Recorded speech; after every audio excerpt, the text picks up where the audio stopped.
So today I'd like to talk about infiltration. Mm-hmm. When somebody wants to take what's yours and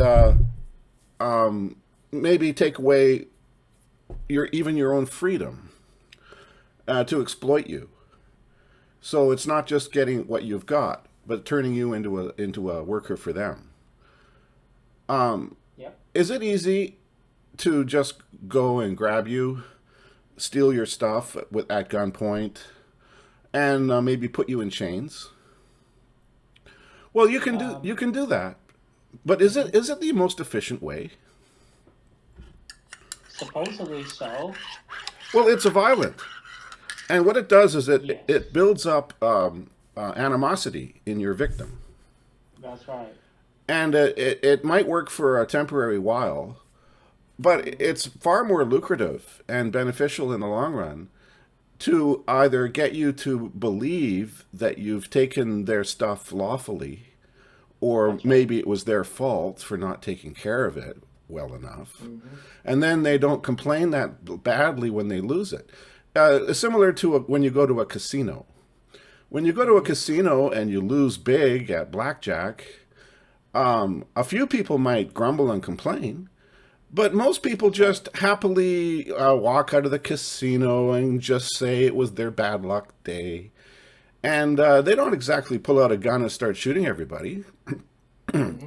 who took their money at the card table. Now, do they? Now, That's right. the casino might have a rigged game. The cards might be marked, Mm-hmm. but you're not aware of any of that. So Mm-hmm. they stole from you, just plain as day, just like the guy with the gun at the bank teller's window. Right. But you don't perceive it as a theft of your property, and therefore That's right. you don't violently fight back or go to the police or yell. In fact, what you do is you blame yourself. Mm-hmm. And your family blames you for taking the mortgage payments and blowing it at the casino. You see, Mm-hmm. so the casino itself is off the hook, and that's why Yes. the casinos are such a lucrative business. You bet. The fact of the matter is, if you just steal or forcefully take on somebody's properties and Yeah. steal their stuff, Yep. yes, it is very efficient because you can get it right away, quick Yep. as a wink. But the bad news is, of course, the animosity will come back. That's right. But yeah, the way I see it, this world by some evil, bad proposition, Uh huh. and instead of forcing you through some violence and such to take on your properties, your materials, goods, and things like that. Yes. They rather psychologically condition you to the point where you are like happily, willing, if not willingly, hand them over to them That's what the snake without does. without noticing. The snake Okay. hypnotizes you. It Mm-hmm. hypnotizes you with its flashy eyes and its sparkly skin. Mm-hmm. And what it does is it makes you so that you don't see the strike that's coming. Mm-hmm. Because your Mm-hmm. attention is diverted, That's right. or you might be in a sort of a semi sleep or Mm-hmm. stupor and Mm-hmm. distracted, and Mm-hmm. then it's much easier for the snake to strike That's right. rather than chasing a moving target. Mm-hmm. And that's the situation that we're dealing with Mm-hmm. for thousands, if not hundreds, if not thousands of years That's right. here on Earth. We have an unbelievable productivity.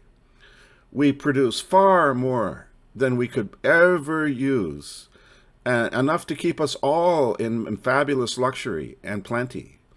Right. The fruits of our trees and of our orchards and of our lands and of our fields are far more than we could ever consume. So why is there starvation and hunger? The products of our factories are thousands of times more than we could ever wear on our bodies or drive around in or use in our homes. So why do some people still live in a primitive situation where they don't have enough heat or electricity or education or even electric lights? You know, why do we live in a world of lack if the human species is so productive and so creative and is so and is actually intrinsically so wealthy? Well, it's because somebody is doing what they call the skim. In the casino, there's a back room where they count all the money. And there's somebody there who's taking a certain percentage and sticking it in a black suitcase and carrying it off to the secret owners of the casino. And that's known as the skim. And in our world, we might call it, I don't know, taxes. We might call it fees. We might call it interest payments. We might call it bank loans. But there's a skim happening, and it's what is causing us to constantly live in discomfort, in lack, in fear, and in pain. And there's even been very serious books written about it, such as Das Kapital by Karl Marx, who noticed quite astutely that in an industrial revolution, the fruits of industrial production are far greater than can ever possibly be consumed by the workers that produce them. So what you have to have is a method to destroy the products of your production. Yeah. Otherwise, you'd have an overabundance, and the prices would go to nothing, and then you wouldn't be able to sell anything, and you wouldn't be able to pay the workers because there'd be too much of everything. Similar to what happened in the late 1920s, which caused the Great Depression in the United States. There were too many cars, too many tractors, too much agricultural production because they were using fertilizer for the first time in many cases, or nitrogen-based fertilizers. And there was just the whole economy of the United States was swimming in a sea of overproduction, and it got to the point where investments were no longer possible, and that caused a panic, and it caused a massive stock market crash and a 10-year depression. So, and how do you get out of that? Well, you have to have a way to destroy all of that labor, or the product of all of that labor, and the most efficient way ever devised to destroy the fruits of labor is war. War is what an industrial society uses as a way to keep itself afloat. Right. But back to the idea of infiltration, to get people to do things without their knowledge. You know, you can, like we said, but you can steal with a gun, or you can enslave with chains. But that creates psychological problems, and it might work in the short term, but in the long term, people fight back. They have revolutions, and that's not very comfortable for the people who are trying to do the skim and trying to do the slavery. Yep. So what you do is you infiltrate and make it seem as if they themselves are to blame for their problems. For example, you can infiltrate a family and a family's generational wealth by corrupting the scion, taking him out to the brothel, getting him hooked on drugs, introducing him to debauchery of all forms, and then as soon as he comes of age and he has the power of the checkbook and the pen to squander his family fortune, you take him to the casino and get him hooked on gambling, which is a very efficient way to lose a huge amount of money very quickly. That's right. How often has that been done? And it works very well with entire nations. Look what happened to the Cherokee. The Cherokee used to have this fabulous nation in the area of what today is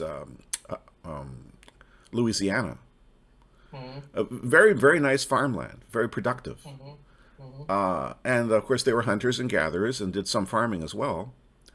Akin to the kind of agriculture that the Mesoamericans, or Mexicans, traditionally did in the Aztec and the Toltec empires.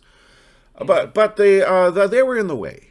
Westward expansion The settlers had just recently formed the United States. The Louisiana Purchase had allowed for a western expansion across the Mississippi River, especially their victory in the 7 Years' War, and then the foundation of the United States in 1776, about a decade after the end of that war. So the Cherokee are in the way. What are we going to do? Now, we could just go in there and slaughter them all. They don't have guns like we do, you know. But that's not a very good idea because it builds up generations of hate, guerrilla warfare perhaps, and it's a stain on the history books, especially for people who profess to be Christians. Right.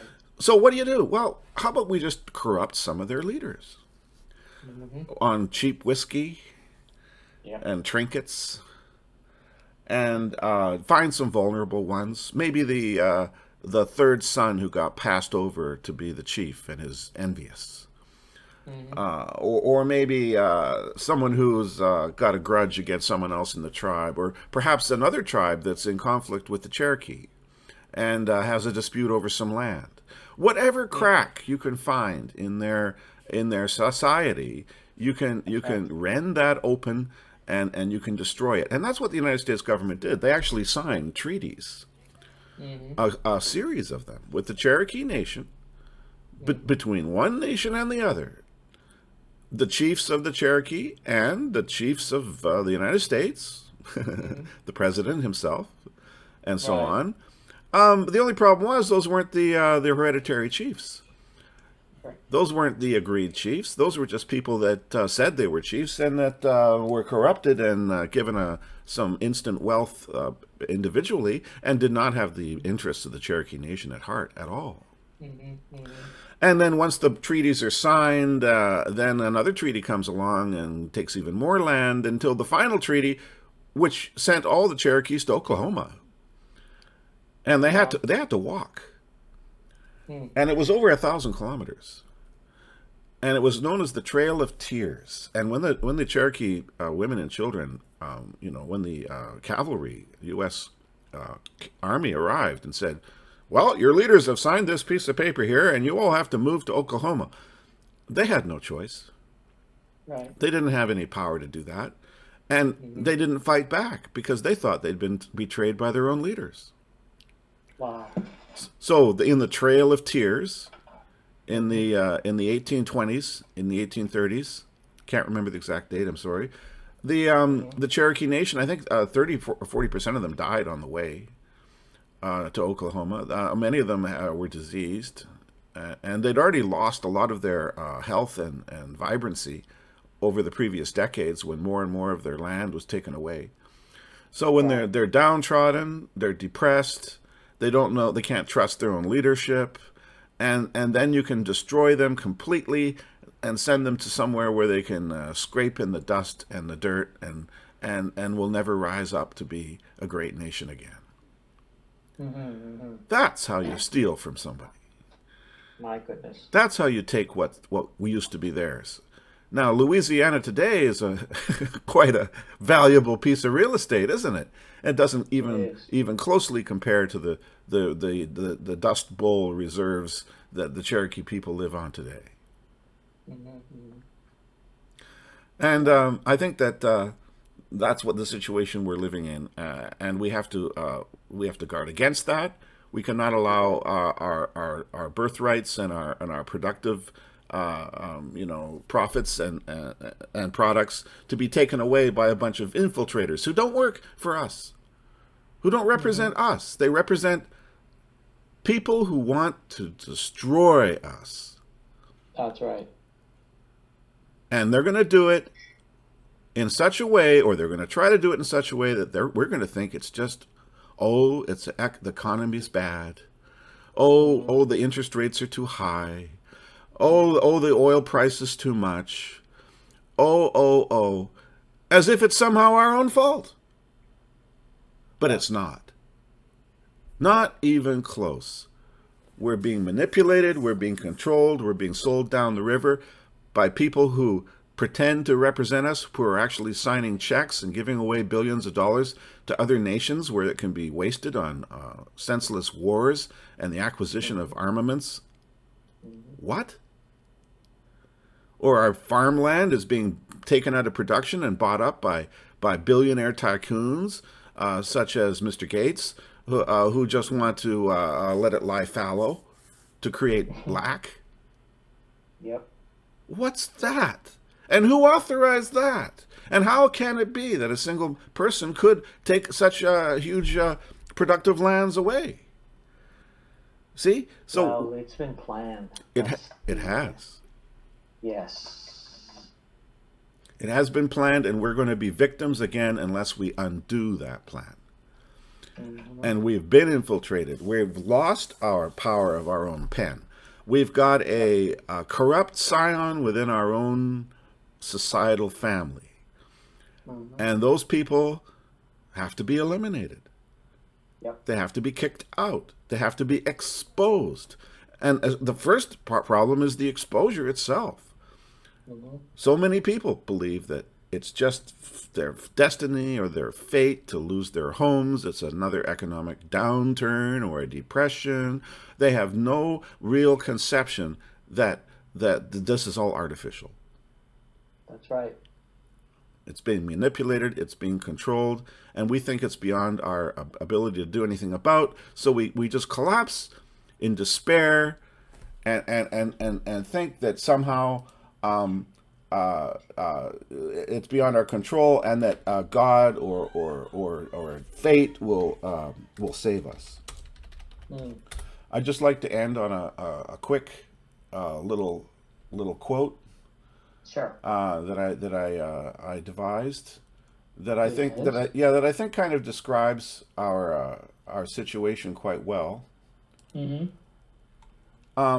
like the victims in a concentration camp, in a way, you know, and